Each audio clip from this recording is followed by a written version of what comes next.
ती तुम्ही i20 final करा ना. ऑन रोड प्राइस कितीला पडेल? 10 लाख रुपये. पेमेंट कसं कराल? कॅश घेऊन? नाही, क्रेडिट कार्डने करणार आहे. 10 लाखची पेमेंट तुम्ही क्रेडिट कार्डने करणार? माहिती आहे ना क्रेडिट कार्डवरती किती चार्जेस लागतात ते?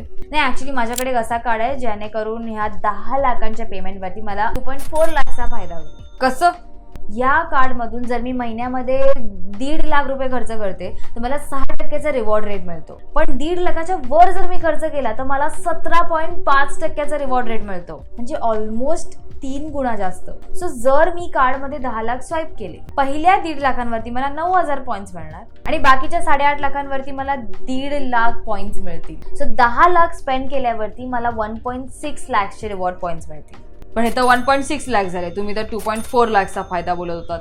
या क्रेडिट कार्डची स्पेशल गोष्ट अशी आहे की मी हे जे 1.6 लाखचे पॉईंट्स आहेत ते मी एकॉर पॉईंट्समध्ये कन्वर्ट करेन आणि मला 80% कन्वर्जन तर नक्कीच मिळेल. म्हणजे 1.6 लाख रिवॉर्ड पॉईंट्सच्या जागी मला 1.3 लाखचे एकॉर पॉईंट्स मिळतील आणि 1 एकॉर पॉईंटची व्हॅल्यू असते 1.8 रुपीज. सो इफेक्टिव्हली मला 2.4 लाखचा फायदा होईल.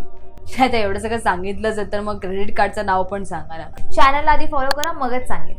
याचं नाव आहे ॲक्सिस मॅग्नेस बर्गंडी आणि याला घेण्यासाठी तुमची सॅलरी 35 लाख रुपये असली पाहिजे.